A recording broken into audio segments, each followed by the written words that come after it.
Добрый день, дорогие зрители! В эфире Love Zone, место, где мы обсуждаем важные проблемы современного общества. Сегодня у нас в гостях мэр муниципия Камрат Сергей Анастасов. Сергей Ильич, добрый день! Рада вас приветствовать. Накопилось множество вопросов, которые хотелось бы вам задать и услышать от вас на них ответы. Да, однозначно.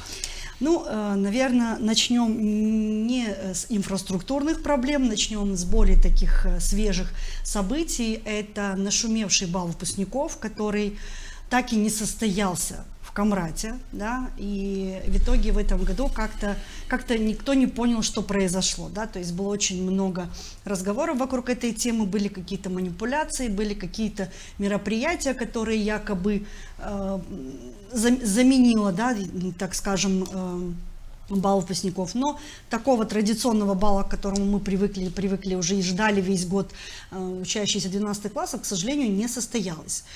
Были попытки провести такое мероприятие в Чедерлунге и в Вулканештах, но насколько они были удачны, я не могу сказать, но то, что в Камрате в итоге так и не произошло, это факт. Вообще, на ваш взгляд, вообще, как это дело происходило, да, и почему по итогу мы не смогли насладиться этим праздником? В первую очередь обратились в примарию для того, чтобы мы предоставили площадь. Мы это сделали, чуть позже нам звонили, что площадь нам не нужна, якобы будут проводить его в Гагаузленде. Тут начали возмущение жителей. Гагаузленд для отдыха детей, то есть это парковая зона, где аттракционы и так далее, а бал выпускников всегда традиционно проводился на площади муниципия Камрат. Как и другие праздники, если в Гайдарах проводится День ковра, то есть она должна там и проводиться. Конечно, День одежды, в Хедерлес, в Чедерлунге. Эти праздники были распределены, и все были довольны этим. Мы ранее в муниципии Камрат проводили очень много разных праздников, но когда оно проводится централизованно, оно имеет другой масштаб. И масштаб предприятия, само мероприятие может быть только когда ты его проводишь в одном из населенных пунктов. Да, неважно где, на какой площади. Где оно проводилось традиционно, там и должно было быть. Тут я думаю, что мешалась политика. К сожалению, власти автономии, они не могут сами управлять теми делами, которые есть. Ими управляет извне, это уже понятно. После того, как они провели своего рода мероприятие в Гагаузленде, все-таки пошла информация, что через несколько дней пройдет уже официальное чествование выпускников, да, уже в Камрате.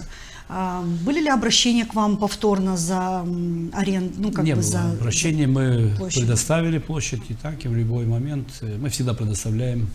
И главное, чтобы они не политизировали, как это было с Новым годом, когда нас обвинили в том, что якобы мы не предоставили место, что установили елку, а мы об этом вообще ничего не знаем.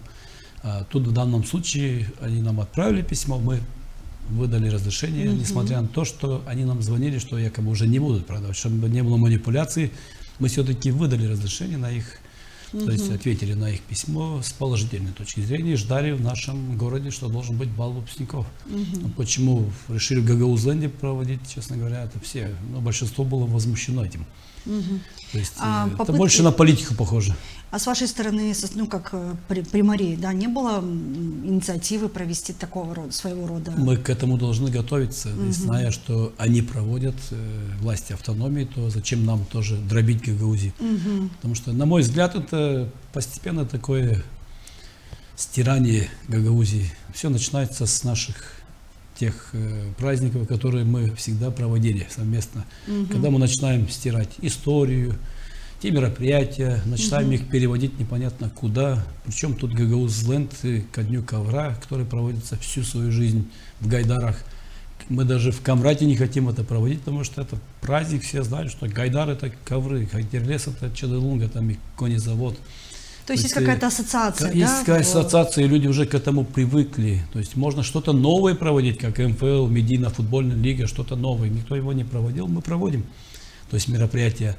А зачем сам бал выпускников проводить где-то в другом месте, если он уже исторический, тем более мы не против. Мы даже можем и не приходить на это мероприятие, это управление образования проводит. Мы каждый раз к нам они обращались, даже в прошлом году мы салют с нашей стороны предоставляли, то есть мы помогали, потому что это бал выпускников для наших выпускников в первую очередь. Как мы им дадим новый путь куда-нибудь, если мы элементарно не смогли провести праздник выпускников, столько лет дети учатся, и все Ну ждут, да, это было, одеваются, конечно, одежду покупают. обидно.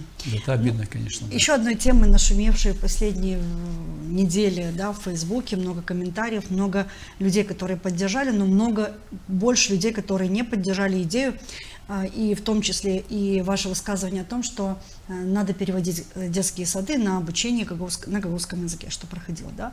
То есть такое более усиленное изучение гагаузского языка. Не гагаузский, а родной. Ну да, родной, но в основном это идет речь сейчас про гагаузский язык, да? Вот чем обосновывалось ваше это решение, да, предложение или идея, которую вы озвучили, и как ее приняло общество? Общество, большинство приняло все-таки позитивно. Это просто средства массовой информации в руках края мечты. И у них очень много блогеров, ботов, они оплачивают им. И зачем им строить, к примеру, в нашем городе дорогу, если дорога очень дорогая? Одна какая-то дорога, она обходится миллионы милей. А когда можно за 100-200 тысяч оплатить блогерам, и они сделают картину общественной, то есть значимости. И вот эта картина, она пошла именно от блогеров, которые, те, которые представляют край мечты, которые на заработных платах там находятся и так далее. Вот они перевернули, во-первых, мною сказанное. Я сказал о том, что мое предложение в детских садах гагаузский, либо другой родной язык. Да-да-да. Может быть и болгарским, и русским, то есть исходя из национальности. Почему эта идея ко мне, не то что идея, я всегда исхожу из фактов, которые были. До 6 лет мои все сверстники, они не говорили ни на каком другом языке, кроме родного. Болгары говорили только на болгарском, они не знали другого языка. Мы, гагаузы, все говорили только на гагаузском. Это в советское время, когда не было в школах гагаузского языка. И мы на этом языке говорили. И до 6 лет. Но мы прекрасно с вами говорим на русском. Потому что язык учится до 6 лет. В школу пошла, ни слова не знала по-русски. Так это и цель-то в этом, потому что до 6 лет детский сад.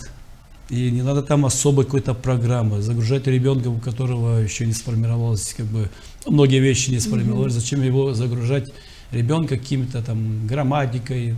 Мы говорим о разговорном языке.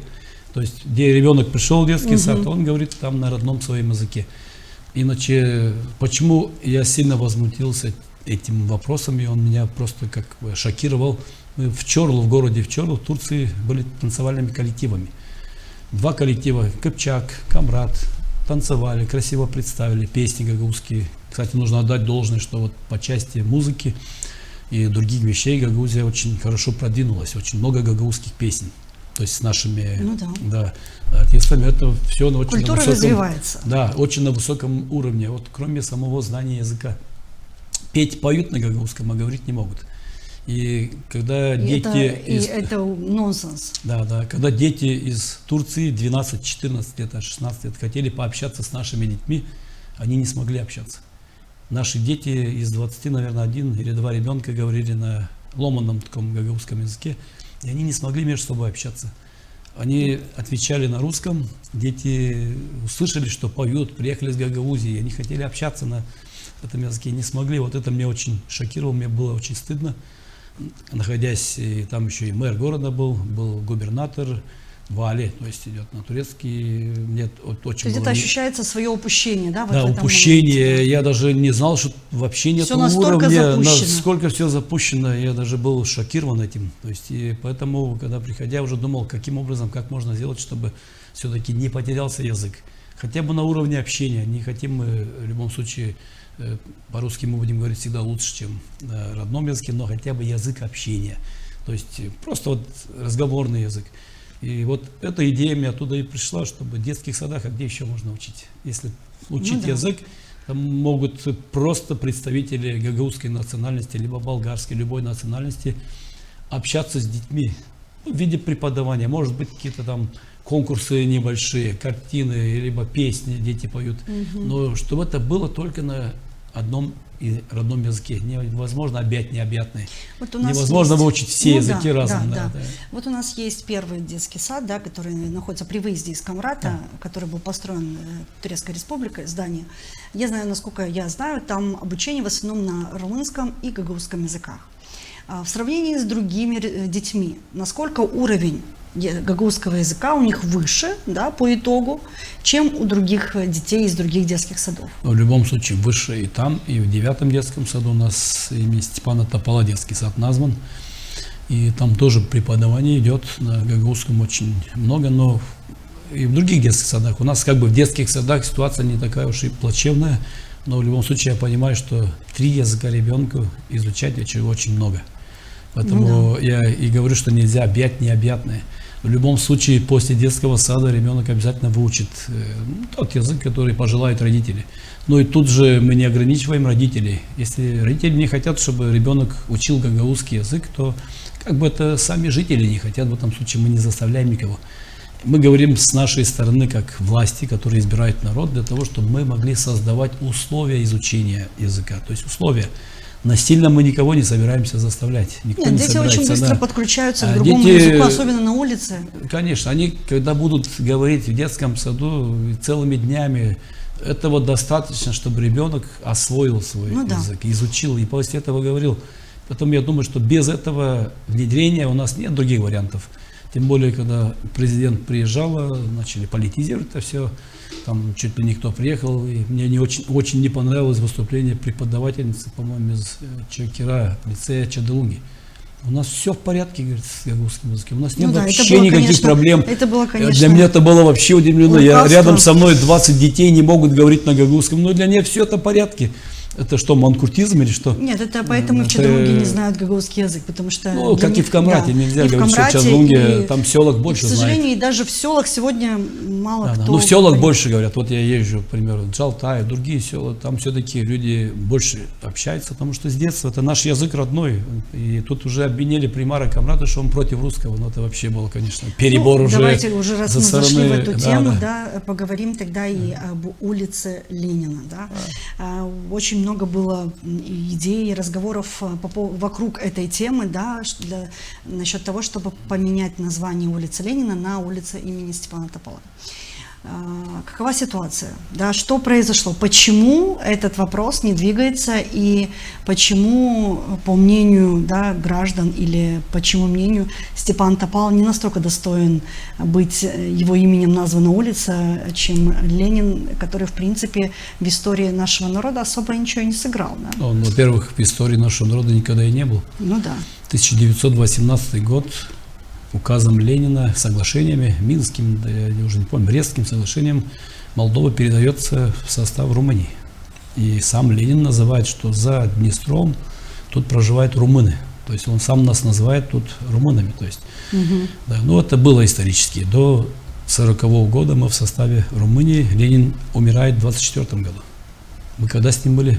Это не наша история, он никогда не был нашей историей.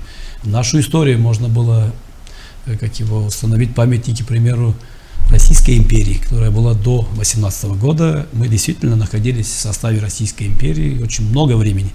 И генерал Инзов, и Машков, очень много людей, и тем более, что в те времена... Которые больше имели причин. Да, в те времена к нам, гагаузам, относились очень хорошо. Тогда не было ни репрессий, не было ни голодоморов, то есть практически ничего не было в те времена. И строились даже церковь наша построена тоже в 19 веке построена. Слава Богу, что именем Ленина его не разрушили. И я и скажу как православный человек. То есть я не могу сегодня, что за православный человек, который говорит, нет, Ленина не трогайте. Так сам Ленин уничтожил все памятники, монументы, которые были до него. Он истребил. И может быть то, что, наверное, не успел он еще больше истребить. Сзади, конечно же, продолжилось это все. И когда человек против православия, против Всевышнего, это единственная наша надежда, и во что мы должны верить. Это в Бога, больше никому мы не должны верить. А нас перевоспитывали тогда, что есть Всевышний. Это я даже всегда рассказывал.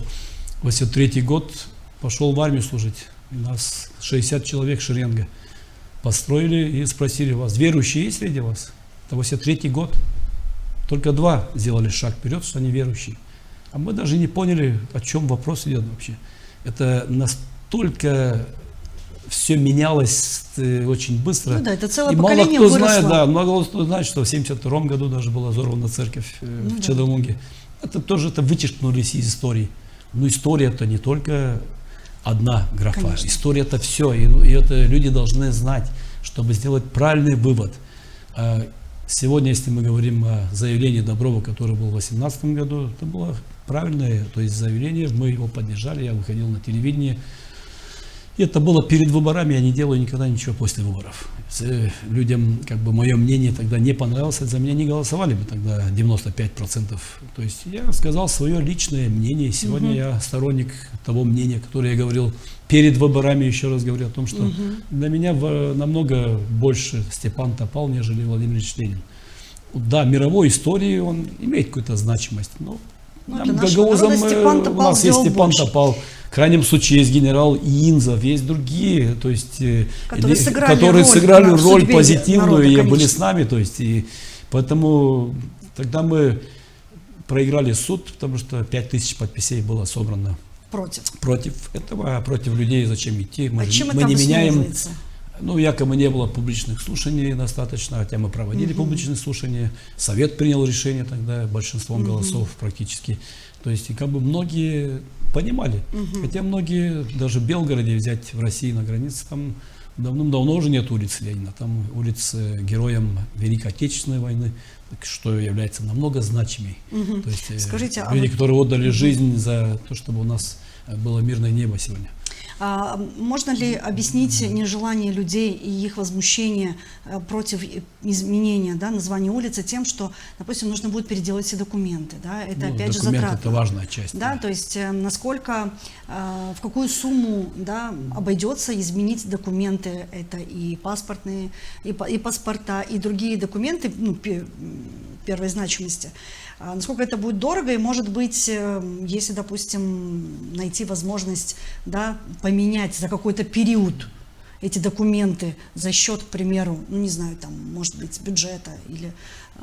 Ну, Да, в Республике если Молдова... откуда-то найти эти деньги, да? Не, понятно, вопрос очень актуальный. В Республике Молдова меняли все названия улиц, установили памятники Штефану Челмарю, другим. Ну да, и меняют, и Эбенеску. продолжают Да, менять. нет, они уже поменяли одним махом, когда еще была кириллица, и переходили на латиницу. То есть в то время не надо было тратить никаких средств, и по всей нашей стране были изменены, потому что, ну, независимая Республика Молдова, и тут у нас, смотрим, улица такая-то. То есть тогда был сделан правильный шаг, они изменили, сделали. Мы в Гагаузии тогда не изменили своевременно, то есть тогда были, пусть даже оно будет, как оно было, то есть название наших улиц было Бюксака, то есть другие, это были гагаузские названия. И сегодня, когда мы уже сталкиваемся с тем, действительно, документами там целые, то есть проблемы есть. И Ну да, люди это как бы не дешевое удовольствие, да. Это уже не дешевое, но возникает потом очень много-много таких вопросов. И, во-первых. Во-вторых, есть народное собрание, есть исполнительный комитет, есть Башкан Гагаузии. Если оно все есть, так не нужно рассматривать только один муниципий Камрад, чтобы поменять одну улицу из 26. Если мы действительно ценим автономию, мы имеем автономию, то есть мы, заезжая в любой населенный пункт, мы должны увидеть Бюксака или Степана Топала, мы должны увидеть памятник Степану Тополу, мы должны увидеть все символы, символику всех наших... То есть вы предлагаете, чтобы это было на уровне всей автономии? Всей автономии, а как сделала Республика Молдова, Да, я еще не встречал ни одной страны, где в какой-то один город поменял, и все остальные не меняют. Ну, это называется очковтирательство. Нельзя так, если вы находитесь на должности депутата Народного собрания, вы находитесь на должности исполнительном комитете, так вы должны думать о всей Гагаузии. И не нужно сегодня говорить о том, что вот должны только в Камрате, и на этом мы очковтирательством занялись, и тема. Это должно быть глобально. И сейчас на каком уровне этот вопрос? Сейчас никто не поднимает заново вопрос улицы Ленина и памятника. Если люди поднимут, мы действуем на основании заявления, то есть общественность. То есть общественность, нет инициативы со стороны примарии? Пока нет. Примарии не было инициативы. Я единственное, что высказываю свое личное мнение, потому что Поняла. Я читаю иногда, не так часто Библию читаю, всегда там не стройте идолов в себе, не стройте того. То есть я вообще противник того, чтобы чьим-то именем называть что-то. Это опять же идолопоклонство. Если уж выбирать из если уже двух выбирать, то хотя бы да, наших персонажей, которые... Да, наши герои, которые оставили герои. след в нашей истории. Конечно, да. Ну, сейчас я знаю, что у вас идут какие-то работы по проведению канализации в городе. Это очень хорошее дело, потому что на самом деле есть районы, где даже не всегда вода доходит, да, например, район Генчлик, да.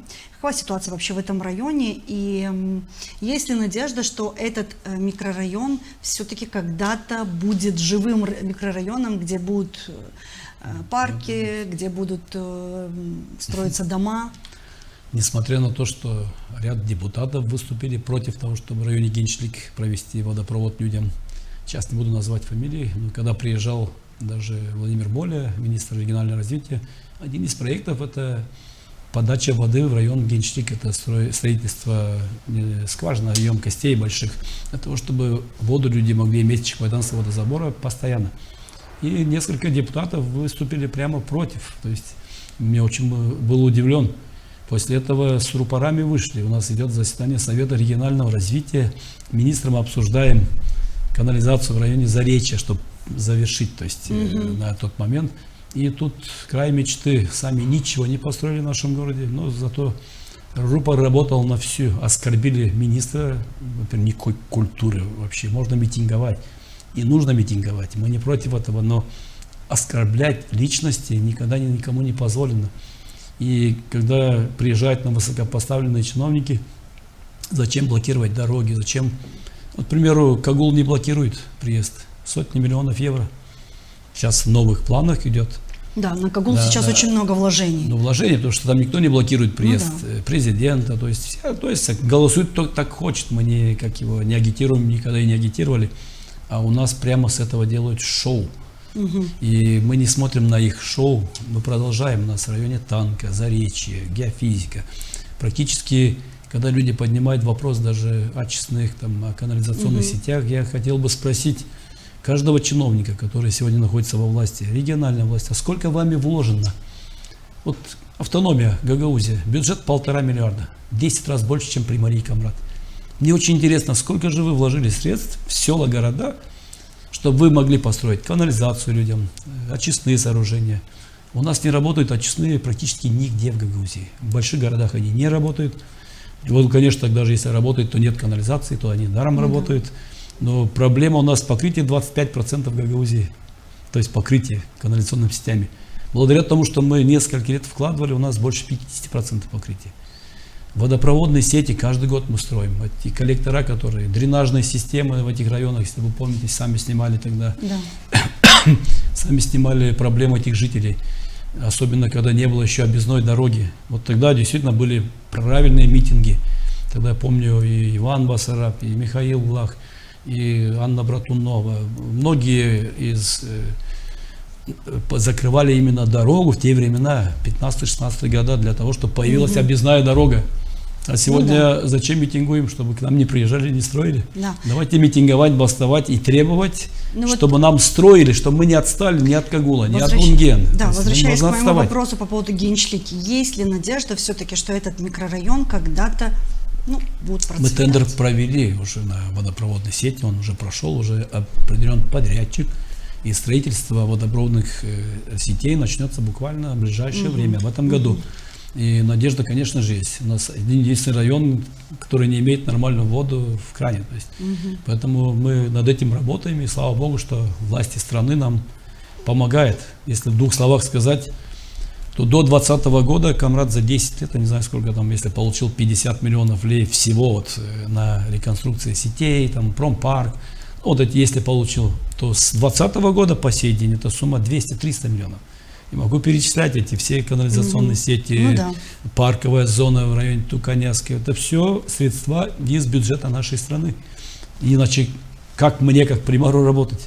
Ругаться с кем-то в центре, а в регионе у нас нет смысла с кем-то дружить, потому что ничего не дают нам, срезали наши контрибуции, срезали нам практически кап инвестиций.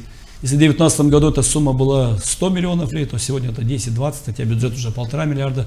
Тут нету в планах работы именно региональных властей развития, то есть нет в планах. И у нас сегодня эти села, которые в Гагаузии они получают столько же, сколько депутатов от того села. То есть как можно за такие средства, если ранее 2 миллиона 3 село получало, могла бы что-то делать, а сейчас 300 тысяч, один насос купили и все, и на этом Ну закончилось. да, вот сейчас Да. проводятся ремонтные работы в районе 5-й школы, да, лицея имени Третьякова. Там тротуары наконец-то, Да, это- тротуар будет новый. Это в рамках какого-то Это проекта. инициатива Тернавского Александра. Мы помогаем со стороны Примарии. Задача Примарии была снести старый, убрать бордюры, потому что в сметную документацию это не входило. В сметную документацию это только строительство нового. То есть поэтому старая брусчатка, которая там шлепалась после каждого Ну да, и дождя. брызгала, а там поток граждан очень большой. Там Ну весь да. район ДСУ, практически все проходят по этому тротуару. В многих местах мы там расширили, вкладываем тоже средства из бюджета Примарии к тем средствам, которые были привлечены, внебюджетные средства, кстати. И нас там тоже обвинили представители края мечты, почему тот тротуар, который был, его нужно было менять на новый. Что некуда якобы деньги девать. Ну, люди как бы делают пиар и делают антирекламу То есть властям. это была инициатива Да, Александра Тарнавского. Тарнавского, да, не только инициатива, есть средства, тоже были добыты благодаря ему. И прежде чем можно кого-то обвинить, нужно же узнать информацию. Ну да. Да, нужно спросить, а кто делает. Кто-то обвинили, что Примария Камрад вкладывает там какие-то... Примария Камрад, во-первых, туда ничего не вкладывает, кроме того, что мы предоставили технику и несколько квадратов брусчатки, которые не хватает там въезда в какие-то дворы. Там, то есть это наше участие. Мы вкладываем средства в школы. 5-я школа рядом.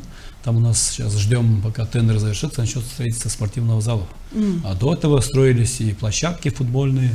Хотя школы не на нашем финансировании. Мы не имеем, то есть раньше трансфертами были школы на Примарии, Камрад, то есть во всех Примариях. И Примарии вкладывались, вы видели, даже ранее менялись экс-властями города, и крыши менялись, и окна ставились, еще Тернавский был тогда заместителем.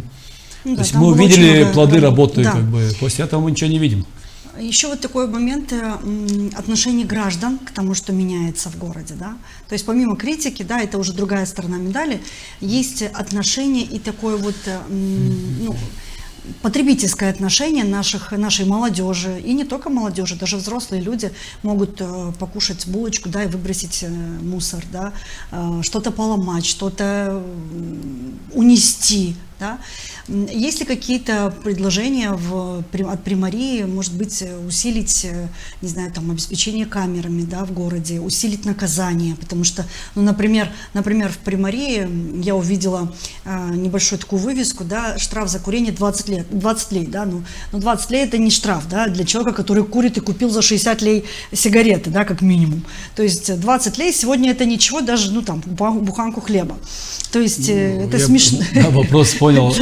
Да. Будут ли какие-то предприняты меры для того, чтобы все-таки вот те дела, которые делаются, вкладываются большие инвестиции, и чтобы это не ломалось, а сохранялось на долгие-долгие годы? Я сторонник того, что сначала нужно создавать условия людям.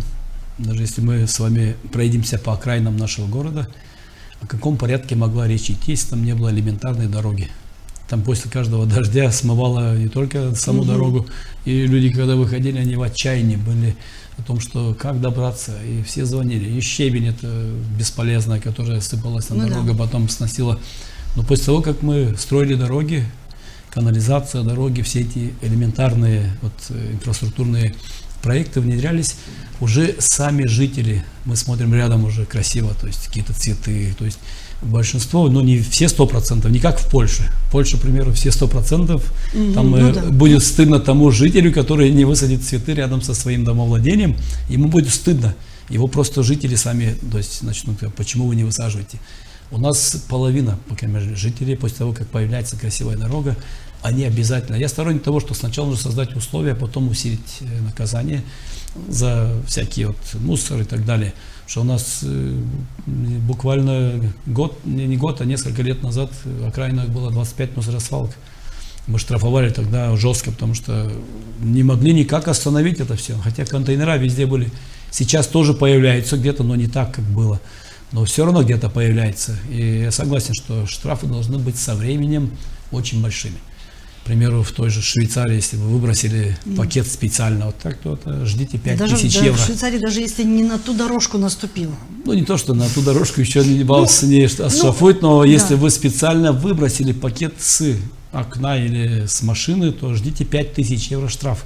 Даже по квитанциям ищут и находят те, кто очень строго в этом плане. Мы не хотим прямо так, чтобы строго у нас было, но наказание должно быть. И жители в первую очередь должны думать над тем, что если дорога у вас появилась, ее не было там 50 лет, это не просто так, это не покупать избирателей во время выборов. Для покупки избирателя во время выборов нужно всего лишь на одно домовладение 2-3 тысячи лей. Да, А для вот того, чтобы парковые построить зоны. дорогу, Хорошо. то нужно 50-60 тысяч лей. Это Парковые зоны, Сергей Ильич. Мы Парковых видим, что зонах. происходит в них, да? Эти спортивные, как снаряжение, как это правильно, да? Ломается иногда, да. Не Ломают иногда, их ломают, да. Но не так часто, в Камрате не так стульчики, часто. Прямо, нет. допустим, там, где лицей Гайдаржи, этот шахматный дворик, так скажем, тоже превратился в столовую, да? Домашняя кухня. И где там же и оставляют мусор, да? Но мы сейчас идем по другому подходу уже, там, где места многолюдные, то есть мы делаем намного с другого материала уже, то есть так, чтобы невозможно было сломать, то есть это мы уже по опыту многих стран, литые, да, вот, к примеру, по многих странах уже не устанавливать, то есть такие обычные скамейки, там они уже литые, там уже не сломаешь, то есть руки сломаются, но они, как его, и камеры у нас установлены в городе, благодаря этому у нас уменьшилось вот этот вандализм, у нас больше 70 камер установлено, и на этом мы не останавливаемся. Мы в любом случае будем еще устанавливать. Но есть продолжение дела, есть, да? конечно. После того, как, допустим, был обязательно, выявлен. когда мы выявляем, мы обязательно устанавливаем. Буквально недавно порезали плакаты, которые показывали, какие проекты к нам пришли из... это представители, скорее всего, края мечты, которые ничего не сделали. Их жаба давит, что сегодня... Но вам удалось потом его найти? или полиция ищет, находят, да. У нас камеры там стоят, одних нашли, наказали, были...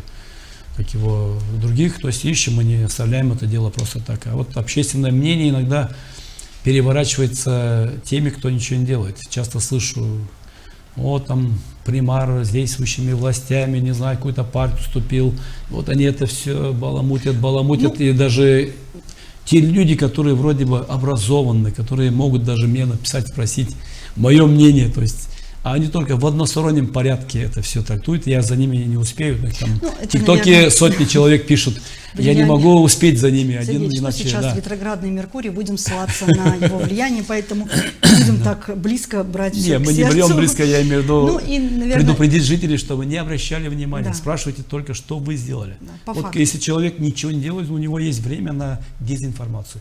То есть человек работает, когда у него будет время. У него время, во-первых, не будет дезинформировать кого-либо. То написали там якобы питомник, у нас мы его строим, место региональное, которое было обещано предыдущими властями автономии и этими властями. Мы вместо них это делаем, они нас за это ругают. Поэтому знаете, там, не обращайте внимания, поэтому все равно... Не обращайте внимания на то, что пишут, а обращайте внимание на то, что делается. Да, на самом деле проблем в городе много, их в автономии, не только в городе. В городе не так много проблем уже, надо решать в автономии их очень много. Да. Ну и такой итоговый вопрос. Буквально недавно закончился чемпионат футбола, да, это прям вызвало ажиотаж в обществе, в Гагаузском, потому что здесь были собраны, приезжали из других населенных пунктов, да. То есть я посетила один раз матч, и я была в восторге и приятном удивлении, и, конечно, в шоке, что столько людей, оказывается, любят футбол и хотят его видеть.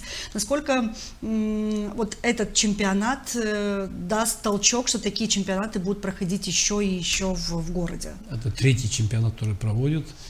Тут особо хочу отметить Геннадия Тулба и Мелкан Сергея, которые являются организаторами. Муниципальный совет выделил 8 воскресений, сколько проводился на весь чемпионат, 240 тысяч лей. Остальные средства они изыскали от меценатов, спонсоров.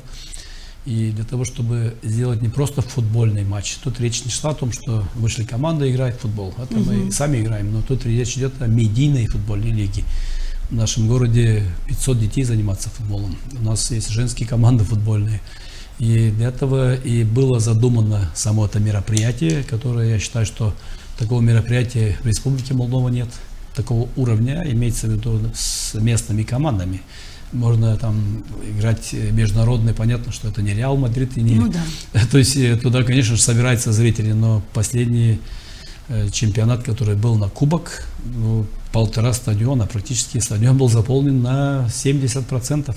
Ну да, То есть и тут я дам должное управление спорта, они тоже пошли навстречу, и освещение предоставили, и уборка стадиона шла.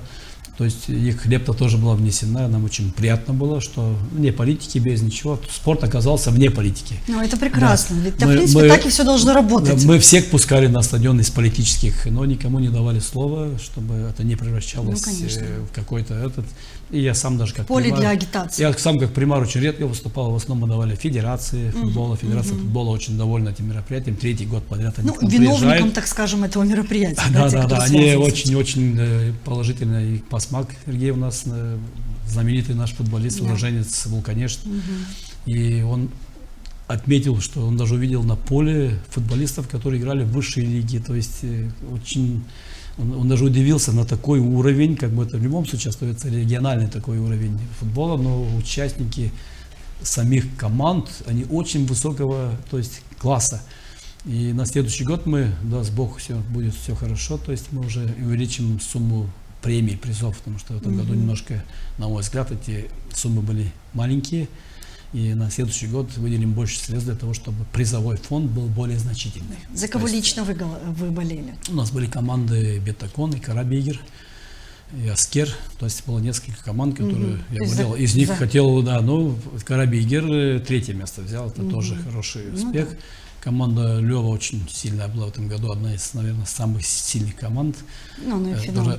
Финал прошла. Второе место и было, удача была на стороне, конечно, Кангаза, которая тоже очень дерзко. Кангаз впереди. Кангаз, он очень дерзко всех. Играл, как бойцы, вот настоящие бойцы на этом показали, кто поле. Но хозяин. две команды, я считаю, что они равные по самому уровню футбола, они равные совершенно. Ну, Кангаз кубок взял, он остался в Гагаузии, как бы. Это тоже, как бы. Видите, прекрасный пример, как футбольное поле может даже объединить. Важно, что участвовали именно команды из Гагаузии. Тут и Тамая, и Кирсова, Чадыргулга, я об этом и говорю. Кагул вот стороны Молдовы, тоже юг, как бы. Они тоже представили. Нам было важно не то, что мы хотим команды Вишневка, мирового значения, команда. мы хотим футбол в Гагаузии. То есть, вот как и артистов, когда мы приглашаем на День гордости, вы замечаете, в Камрате всегда поют артисты, хоть одна, хоть две песни, но у нас минимум 20 артистов гагаузского происхождения, даже если они находятся в Приднестровье, в Украине, в России, то есть в других странах, то мы в любом случае их приглашаем, и они поют на нашей сцене в Камрате. Это мы уже с 2015 года, кстати, как внедрили, и так и футболом. То есть мы хотим развить футбол юга Молдовы здесь, потому что у нас очень много мероприятий, я считаю, что прошло на очень высоком уровне. Это отмечают все жители, ни один еще не написал. Но самое интересное... Хоть где-то. Да, мне хоть приятно было, приятно было, что из Республики Молдова другие мэры, вот что за мероприятие, мне уже понять, европейский чемпионат, насколько хорошо был организован. Тут Геннадий Тулба в этом плане, планируется еще или это будет просто раз в год? Ежегодно делаем. Раз в год. Надеюсь, что у Геннадия Тулба силы будут, чтобы на следующий год тоже повторить, да, потому что он прямо живет этим. Я очень рад, что именно человек этим занялся, то есть и он уделяет, и вся команда его, и Оксана Болгар, и все те, которых мы привлекли, они не просто находятся на этом стадионе.